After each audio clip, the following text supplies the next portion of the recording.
Vous êtes toujours sur Westrack Radio, il est 15h45 et nous sommes toujours en direct de l'Université du Havre dans le cadre du festival JV, festival qui s'inscrit dans les journées d'intégration des étudiants qui arrivent, qui s'inscrivent au Havre et du coup qui peuvent découvrir tout ce dont ils peuvent bénéficier, que ce soit en termes de scolarité mais aussi en termes d'activités culturelles, sportives. On a reçu déjà pas mal d'intervenants qui nous ont expliqué tout ça. Et Benjamin, notre reporter en herbe, lui il se balade tout l'après-midi. Nous on est là en studio, lui il se balade, il est comme ça, il va parler un peu à droite à gauche avec les gens. Et je crois que tu as été faire un tour vers la salle de sport. Ouais, au gymnase. Voilà, et il y avait un match de basket, c'est ça ? C'est ça, il y avait des petits joueurs et j'ai réussi à en choper 2-3 qui étaient sur le côté en train d'attendre de participer. Et on a pu leur poser quelques petites questions. Eh bien écoute, on écoute ça tout de suite. C'est parti. Salut, tu t'appelles comment ? Je m'appelle Mohamed. Mohamed, d'accord. Et du coup, t'es étudiant ici, qu'est-ce que t'étudies au Havre ? Oui, je suis en licence L3 et parcours IMACI. D'accord. Et tu viens d'où toi ? Je viens du Maroc. D'accord. Ok, t'es venu spécifiquement au Havre pour étudier du coup ? Oui, je suis venu spécifiquement pour étudier là. Et cet après-midi, parmi tout ce qui est prévu, là on est au gymnase, t'as prévu de participer un peu aux activités ici ? Oui, je veux bien participer aux activités du foot. Là t'es en attente pour footer quoi. Oui, c'est ça. Salut, comment tu t'appelles ? Marin. Marin, ok, t'es du Havre ? Non, je viens de Fécamp et du coup là je viens d'avoir un appartement au Havre. Ok. T'es venu à l'aventure pour tes études, t'étudies quoi ? Moi je suis en socio-histoire. Ok. Et ça te plaît pour l'instant, la ville, l'endroit, tout ça ? Ouais, bah de toute façon moi je viens de Normandie donc le Havre je connais un peu déjà de base. Et puis ouais, c'est une ville qui me plaît, il y a la mer, etc. Donc t'as pas été dérouté par la météo quoi ? Non, j'ai pas été dérouté, ça va. Ok. Et du coup, les activités qui sont prévues cet après-midi, t'as prévu de participer à quoi ? Qu'est-ce qui te plaît le plus ? C'est quoi ton kiff dans la programmation de cet après-midi ? Ah, et bien j'aime beaucoup le sport. Ok. Je compte faire des activités sportives. D'où le fait que tu es au gymnase, c'est ça ? Exactement. Et bah voilà, je suis au lieu dit. Et puis après, j'ai entendu un rappeur, c'est Tony Truant je crois. Naughty Atlas. Naughty Atlas, Ouais. qui est passé tout à l'heure, donc j'ai entendu et donc j'ai pu un peu voir d'autres styles aussi après. Et puis voilà. Ok, bah super. Bah bon après-midi. Bah, merci. Merci beaucoup. Et voilà, merci Benjamin pour ces petits instants que tu nous captes comme ça de la vie quotidienne des étudiants. Alors, juste un petit mot pour tous ceux que j'ai pu croiser qui viennent d'Algérie, d'Afrique, du Maroc et du Gabon, tout ça. Désolé pour le soleil. On fait tout ce qu'on peut en haut Havre. On a croisé que Tu as eu beaucoup ce retour ? Ah ouais, mais c'est trop ça. À chaque fois, je leur demande, et du coup, ça va, le Havre, ça vous plaît ? Ils me disent, pour le moment, ouais. Après, on attend de voir. Ah bah c'est pas. Ouais, on n'est pas parti pour le mois de la. septembre et c'est le mois test en fait. Ouais. Parce qu'on n'est pas parti pour la meilleure période là. On a quand même c'est clair. connu un été assez sympa quand même. Hein. Un des meilleurs étés depuis 10 ans, je trouve. Mais tu vois, carrément. aujourd'hui, on est reparti dans la routine. C'est-à-dire qu'aujourd'hui, bon on a taux une journée d'ensoleillement. 4 saisons. On a une journée, on commence sur une saison, on finit sur une autre. On sait pas s'il y a automne, hiver, printemps dans la journée, mais on va voir. Tu sais ce qu'on dit sur le Havre. Au Havre, ok, il pleut tous les jours, mais il pleut pas toute la journée. Ouais, c'est Voilà. exactement ça. Bon, voilà. Bon, C'était J'avais le- jamais entendu celle-là, Ah, mais d'accord. en fait, c'est vrai. Je vais retourner choper quelques petits témoignages du côté du terrain de foot cette fois. Ok. Je reviens tout à l'heure. Bon, bah, tout à À l'heure. tout à l'heure, Benjamin. Oui, il y a un autre proverbe aussi. Tu sais, on voit la côte d'ancienne Basse-Normandie. On voit Deauville, par exemple, du Ouais. Havre. Et il y a un proverbe qui dit quand tu es au Havre et que tu vois Deauville, c'est qu'il va pleuvoir. Et quand tu ne vois pas Deauville, c'est qu'il pleut. Voilà. Ça laisse pas beaucoup de. marge de Continuons soleil. le tour de nos invités puisque nous avons déjà reçu un certain nombre d'invités tout au long de cette émission. On est en direct depuis 13h et on va continuer ensemble jusqu'à 16h30, 17h dans ces eaux-là, tranquillement. On a rencontré le service culturel, on a rencontré le service des sports, on a rencontré le service scolarité, on a reçu aussi la vice-présidente de l'université et nous avons autour de la table un nouvel invité, Pierre Timsit de la compagnie Isabelle Starquier. Bonjour et merci à Westrack Radio de m'accueillir. Eh bah écoute, c'est avec plaisir. Alors, on t'a vu déambuler comme ça un peu dans ce festival, habillé d'une certaine façon, ça nous a un petit peu interpellé. On s'est dit qu'est-ce que c'est ? Qu'est-ce qui se Qu'est-ce trame Je suis à l'intérieur Voilà. d'un parapluie géant en forme de préservatif. D'accord. Donc le concept des parapluies géants, c'est quelque chose qu'on a l'habitude de faire avec notre compagnie, la compagnie Isabelle Starquier. Et la forme des parapluies et ce à quoi ils ressemblent varie en fonction de l'événement.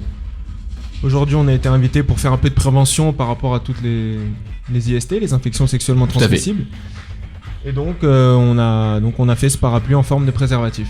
Donc moi je déambule dans l'espace dédié et j'invite les gens à rentrer dans ce grand parapluie en forme de préservatif. On peut rentrer à 7, 8, Ah oui, jusqu'à 10 dans un même. préservatif. Ouais. C'est convivial. Voilà. Ok. C'est bon. On est Ça ouvert rapproche. d'esprit, Non mais hein. voilà, pourquoi pas. Mixte, garçon, Mixte, fille, tout le monde. mixte. Ok, Tout âge, on est ouvert à tout. très bien. Et alors donc, qu'est-ce qui se passe sous ce parapluie? Je leur raconte une petite histoire. Donc voilà, c'est une histoire dans laquelle je vais leur raconter que j'ai rencontré une fille, que j'ai eu la chance de conclure, mais que malheureusement mon préservatif a craqué. Et donc à travers cette histoire, je vais pouvoir leur donner plein d'informations sur les IST, sur les moyens de se dépister, sur les risques, sur le nombre de personnes contaminées par le VIH par jour en France, etc. C'est une manière d'avoir une première approche avec les jeunes, enfin je suis jeune aussi, mais avec Les étudiants en avec tout les cas. étudiants et de sensibiliser un peu à tout ça. Et alors, toi, la compagnie n'est pas du Havre en tout cas. Vous venez de Paris, je Au crois. Paris, on est aussi beaucoup sur la Normandie quand même. D'accord, ok. Ouais. Et c'est ce côté prévention, puisque en fait l'activité de la compagnie n'est pas liée que à la prévention. Non. Mais ce côté prévention, c'est quelque chose que vous reproduisez souvent. C'est quelque chose qu'on aimerait reproduire en tout cas. Là, c'est un des premiers événements sur lequel on est centré vraiment sur la prévention par rapport aux IST. Mais on fait toujours des parapluies avec un thème bien précis, D'accord. un thème entre guillemets, voilà, avec un sujet bien précis qui nous tient à cœur. Et donc ouais, c'est quelque chose qu'on aimerait reproduire, les parapluies, ce parapluie-là sous forme de préservatif géant pour pouvoir sensibiliser les jeunes, les étudiants et même les moins jeunes, parce qu'on se rend compte que beaucoup de gens n'ont pas toutes ces informations-là. Donc c'est quelque chose qu'on aimerait refaire, ouais, ce thème des IST. Justement, parlons-en un peu parce que c'est un sujet qu'on a traité récemment dans la pause sandwich un midi, mais les chiffres laissent à croire que justement le nombre d'IST chez les jeunes est en réelle augmentation sur ces 10 dernières années. Alors j'ai plus les chiffres en tête, j'ai plus l'article, mais c'est quelque chose qui se développe. Alors nous, on s'est interrogé, on s'est dit mais pourquoi ? Parce que moi je fais partie d'une génération où on était très très sensibilisés à l'époque sur l'utilisation du préservatif, sur Et dès le en- collège, moi je me souviens Ouais. avoir fait des exposés, des choses comme ça. Quoi. Et alors Donc, effectivement, il y a eu des sondages qui ont été faits auprès des jeunes qui avouent, alors je sais plus les chiffres, je veux pas dire de bêtises, mais qu'il y a peut-être un jeune sur deux qui n'utilise pas le préservatif systématiquement dans le cadre de rapports sexuels, Bien sûr. même temporaires, je veux dire un truc d'une soirée comme ça. Enfin bon bref, les pratiques des jeunes quoi, mais mais et des moins jeunes aussi. et des moins jeunes aussi, tout à fait. Mais du coup, c'est pour ça qu'on s'est beaucoup intéressé à ce que tu proposais là dans le cadre du festival, parce que moi j'ai l'impression qu'il y a de moins de prévention qu'à une certaine époque. Il y a moins de campagnes. Ouais, et est-ce que, je sais pas, dans l'inconscient collectif, on serait sorti du sida, parce que c'était quand même vachement la problématique à notre époque. Mais il n'y a pas que ça. Et du coup, enfin, est-ce que toi, c'est quelque chose que tu constates sur les différentes interventions Bien que sûr. tu fais? Je le constate sur toutes les interventions que je peux faire, mais aussi dans mon entourage. On est beaucoup moins sensibilisé, ou en tout cas on l'est presque pas, même à toutes les problématiques liées aux IST, que ce soit le VIH ou toutes les infections sexuellement transmissibles. On n'a pas beaucoup de cours, ou en tout cas d'événements ou de sensibilisation là-dessus, que ce soit au collège ou au lycée. Et moi, quand je compare avec ce que j'avais à mon époque, quand j'étais au lycée et au collège, et quand je compare avec ce que les jeunes ont aujourd'hui, ça n'a pas forcément changé. Et ça va pas forcément augmenter, ça va pas forcément pour aller de mieux en mieux en toute sincérité. Aussi, Parce que c'est vrai qu'on parle, enfin c'est vrai que je reviens vraiment à mon époque, mais on était très axé sur le VIH et moins sur les autres types d'IST, alors que effectivement le VIH est une infection sexuellement transmissible très grave de laquelle on peut mourir, bien même sûr. si il y a eu beaucoup de progrès faits Au niveau du traitement. avec des traitements, la justement. trithérapie, et on a eu tendance peut-être à moins parler des autres maladies, Voilà, et exactement. qui sont quand même enfin il y a certaines maladies sexuellement transmissibles qui réapparaissent à l'heure actuelle en 2018 qui avaient Bien un sûr. petit peu disparu quoi. Bien sûr, ouais. Et je pense que tous ces progrès médicaux qui sont simplement géniaux, qui sont fantastiques, nous font tomber dans un piège qui nous fait penser que tout est réglé et qu'on a plus de Ça y est, on est à problème, l'abri. et que ça y est, on est à l'abri, alors que c'est pas du tout le cas. Qu'il faut continuer à essayer de sensibiliser, parce que les problèmes sont les mêmes, mais malheureusement c'est même de pire en pire, et ça va pas en s'arrangeant. Alors Bonjour Claire, comment vas-tu? Bonjour. Alors Claire, qu'on retrouve sur l'antenne de Westrack Radio régulièrement, que ce soit dans la pause sandwich ou dans tout le travail que tu mènes sur les quartiers. Tu nous rejoins cet après-midi, tu passais par là et tu t'es dit tiens, je vais faire un petit coucou. Exactement. Et puis je vois que tu as envie de poser des questions. Oui, mais en fait, il y a quelques temps, j'ai vu un spectacle et à un moment donné, dans ce spectacle, c'est un spectacle qui s'appelle Marbourg, c'était une lecture et c'est un livre. Et dans ce livre, il y a un jeune homosexuel qui dit donne-moi, parce qu'il couche avec quelqu'un, avec un autre mec qui a le sida, et c'est presque donne-moi le sida, comme ça, moi aussi j'aurai le sida. Il y a aussi, c'est. Et figure-toi que j'ai l'impression que c'est devenu aussi la particularité pour certains. Comme il y a eu des avancées au niveau de moi j'étais hyper surprise, mais c'est vrai que dans le texte ça pouvait renvoyer aussi à une communauté de personnes qui tu veux dire ça devient un truc communautaire, ouais, c'est étrange comme pratique. Ouais, mais du coup moi ça m'a un peu interrogée, je me suis dit en fait moi je suis complètement à la ramasse, j'ai pas compris ça et j'ai l'impression que c'est le genre de truc qui se pratique aussi.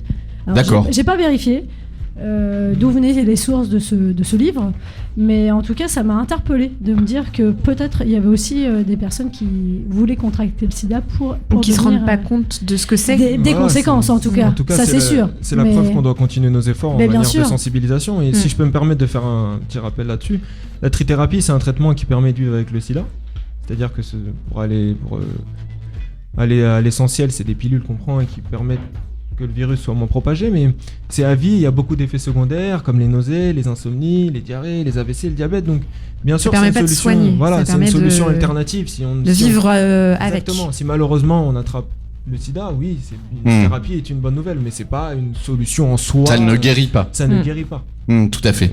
Et alors, juste pour en revenir à ton intervention d'aujourd'hui, quelle est la réaction un peu des étudiants quand tu déambules comme ça et que tu leur racontes cette histoire? Déjà, dans un premier temps, ils rigolent parce que c'est pas tous les jours qu'on voit un préservatif géant déambuler, mais justement, ça permet de dédiaboliser la discussion. Le rire, c'est la première approche, donc ça permet déjà qu'il y ait un petit lien qui se crée. Et étant donné que je raconte une histoire que je fais passer pour la mienne, je pense que ça leur arrive plus, que c'est tout de suite mieux perçu que quand c'est derrière un bureau, peut-être par un prof, quand on est au collège ou au lycée, quand on a 14, 15, 16 ans et que c'est un prof de 40, 50 ans qui nous en parle, peut-être il y a une espèce de distance qui s'installe, alors que là, pas du tout. Est-ce que tu penses que c'est un sujet qui reste encore un peu tabou à l'heure actuelle, la sexualité? Totalement, j'en suis convaincu. Moi, je suis pas spécialiste en la matière, donc je parle de sexualité. Ça, c'est ma vie privée. Non, mais en tout cas sur les IST. Moi aussi. En tout cas, je parle en tant que jeune, moi, dans ma génération. Moi, je viens de Paris et c'est un sujet vraiment tabou. D'accord. C'est un sujet vraiment tabou. Quels que soient les milieux sociaux, quels que soient les milieux culturels, c'est un sujet vraiment tabou. C'est vrai. Donc, alors voilà. Que c'est vrai que en échangeant sur la question, ça permet des fois de se dire tiens, si j'allais faire un dépistage par exemple, ça pourrait être, parce que je dis ça en plus parce que je viens de voir les amis de Heads passer qui se tiennent un stand. Mais je reviens aussi moi sur. C'est toujours gratuit. Le dépistage. Oui, mais d'ailleurs il y a quelques centres qui sont menacés de fermeture. Exactement, il y a pas mal de centres menacés de fermeture. Donc après, ça sera exclusivement en hôpitaux. Bon, je vais pas faire de politique ici, mais voilà, j'espère qu'on aura le plus longtemps possible accès à des tests gratuits quand même. Et je reviens juste, alors je veux pas faire mon vieux con, mais on a quand même connu nous l'époque des préservatifs gratuits. Il y avait quand même tout un tas, de. Moi, je me rappelle que ce soit au lycée ou à l'université, il y avait des endroits où tu pouvais récupérer des préservatifs gratuitement. Dans les festivals, ça se fait toujours. Oui, il y a toujours, pendant les événements comme celui-ci aujourd'hui, il y a des distributions de préservatifs. Mais dans les événements, dans les lycées, dans les universités, mais après, c'est vrai qu'on communique pas non plus là-dessus. C'est-à-dire que moi, à la fac, on pouvait avoir des préservatifs gratuits au sein de l'infirmerie de l'université, mais moi, on me l'avait jamais dit. D'accord. C'est au bout de la L2 qu'on m'a dit, en toute honnêteté, c'est peut-être un peu la honte de dire ça, que mon pote il m'a dit non mais tu sais que tu peux en avoir gratuit à l'infirmerie. Je dis ok. Non mais parce qu'on parlait justement avant avec Yves Trochu qui est directeur en charge de la scolarité et de la vie étudiante. On parlait notamment des problèmes financiers que pouvaient rencontrer les étudiants parce que le coût de la vie fait que maintenant les étudiants sont souvent bien sous le seuil de pauvreté. Donc l'université est aussi là pour les accompagner et tout. Et que on va pas se le cacher, acheter des préservatifs c'est un coût. Et voilà, enfin ça peut être un coup sur lequel non, je vois votre regard graveleux quand je dis que c'est un coup. Ça non dépend mais de la quantité. Non, quoi. non mais En fait, de la tu consommation, tout à fait. Tu fais des parallèles par rapport à d'autres choses. Enfin, acheter des tampons, ça a un coût. C'est vrai, Acheter c'est vrai. des serviettes hygiéniques et tout ce qui va. C'est vrai. D'ailleurs, on en avait parlé aussi dans une pause sandwich et dans le chant des sirènes qui traite souvent ces sujets-là. C'était une des mutuelles étudiantes, alors je sais plus laquelle, qui proposait le remboursement des serviettes hygiéniques pour les filles et pas que d'ailleurs. Et bah, c'était aussi les quelle mecs. belle avancée. Bah oui, quand même. Enfin voilà. Bah oui. Mais bon, ouais, tout ça pour dire qu'il y a encore beaucoup de boulot et qu'il faut pas faiblir sur la prévention parce que Pas du tout faiblir. on est en train de retomber dans une augmentation du chiffre des personnes atteintes par des IST et surtout chez les jeunes et Bien sûr. 16 et personnes ça- par jour en France sont contaminées par le VIH quand même. Donc c'est... Ah oui, on en est toujours 16 là. par jour, c'est quand même. Enfin, moi je trouve ça immense. Mm. Donc voilà. On est en 2018, donc faut pas qu'on lâche. On devrait justement continuer à progresser. Exactement. Et ben Pierre, merci beaucoup pour Merci à toutes vous. ces précisions Merci beaucoup. sur ces questions-là. Et puis je te laisse réenfiler ton Merci. ton Merci super beaucoup. préservatif géant Y a pas de et, souci. Allez, et bon continuer la courage, bonne journée. sensibilisation. Merci beaucoup. Clémentine, Oui. si on se faisait un petit point actualité locale, je pense que nous aurions éventuellement des choses. Ah bah non, on avait dit qu'on parlerait de la bibliothèque Bah universitaire. oui, en fait, il se passe plein de choses ce week-end. Alors La bibliothèque universitaire qu'on reçoit pas malheureusement cet après-midi, mais qui je trouve est un emplacement et un bâtiment assez symbolique de la vie du campus, parce que déjà le bâtiment est magnifique, Oui. la bibliothèque est très très bien fournie, et il y a un travail tout au long de l'année autour d'axes culturels. Enfin, il y a beaucoup d'expos, ils sont inscrits dans beaucoup d'événements, il y a des que ce ateliers, soit la saison graphique, que ce soit les journées du patrimoine et autres dont on va parler. Et effectivement, qui a été enregistré ça, Benjamin ou Swazik? Je ne sais pas, Eh bien, on va il le faut- découvrir. l'écouter. Il me On- semble que c'est Swazik qui a donc rencontré Mathilde Poulain de la bibliothèque universitaire. Très bien. Eh bien, écoute, nous allons tout de suite écouter l'interview de Mathilde Poulain, qui va nous parler des journées du patrimoine à la bibliothèque universitaire. Je suis aujourd'hui à la bibliothèque universitaire avec Mathilde. Bonjour Mathilde. Bonjour. Alors j'ai vu que pour les journées du patrimoine, vous organisez une visite. De quoi ça parle? Alors la visite, c'est essentiellement une visite centrée sur l'architecture du bâtiment, qui est une architecture assez remarquable.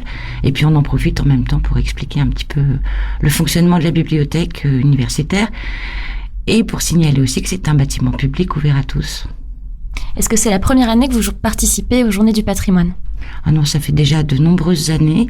Et chaque année, on ouvre donc le samedi et le dimanche pour des visites. Est-ce qu'à chaque fois c'est axé sur l'architecture? Et à chaque fois, on axe sur l'architecture, oui, tout à fait. Comment est née cette idée de présenter la bibliothèque universitaire de cette manière? En fait, depuis son origine, je crois, la bibliothèque participe au parcours d'architecture contemporaine organisé par la Maison du Patrimoine, parce que effectivement, c'est un bâtiment pas forcément très connu des Havrais, mais qui s'inscrit complètement dans les bâtiments emblématiques du point de vue de l'architecture du Havre. Pour ce qui est des visites, est-ce qu'il faut s'inscrire ou est-ce que l'entrée est complètement libre? Alors, il faut s'inscrire auprès de la Maison du Patrimoine, qui va gérer pour nous les inscriptions. Et on ouvre donc pour ces visites le samedi après-midi de 14h à 18h et le dimanche après-midi de 14h à 18h. Est-ce que si les personnes ont envie de venir mais ne pas participer à une visite guidée, est-ce que c'est possible sans passer par la Maison du Patrimoine? Alors le samedi, oui, puisque de toute façon on est ouvert pour nos étudiants et pour le public. En revanche, le dimanche, on ouvrira spécialement pour les visiteurs qui se sont inscrits. Merci beaucoup Mathilde. Merci à vous. Donc la bibliothèque universitaire sera ouverte dans le cadre des journées du patrimoine. Donc et c'est ce week-end. Et c'est ce week-end, En entrée exactement. libre. Et d'ailleurs, il n'y a pas que la bibliothèque, il y a énormément de lieux et de choses que vous ne pouvez voir que pendant les journées du patrimoine. Notamment les escaliers roulants dont on vous parlera demain. Exactement. Et puis plein d'autres choses que vous pouvez retrouver sur notre site internet en podcast dans la rubrique Notre patrimoine. Et on vous a pas parlé de tout, donc n'hésitez pas à retrouver le programme. Je pense que ça va être sur l'Office du tourisme ou la Maison du patrimoine. Tout à fait. Où vous avez vraiment l'ensemble de ce que vous pouvez faire au Havre. Et n'hésitez pas aussi à aller parcourir un petit peu aussi les lieux un petit peu plus loin dans le territoire de la Coda, parce qu'il y a aussi beaucoup de choses à faire un peu plus loin. Et je pense même qu'il y a un portail gouvernemental qui recense tous les lieux visitables pendant les journées du patrimoine. Voilà, donc c'est même les journées européennes du patrimoine. Exactement. Eh bien, voilà, moi je te propose qu'on écoute un petit peu de musique et puis on va recevoir juste après le groupe Plaisir qui vient de terminer son show sur scène. Mais avant ça, je vous propose d'écouter un titre du groupe Plaisir avec Silver and Gold, issu de leur dernière EP, et on se retrouve dans une petite dizaine de minutes. À tout de suite.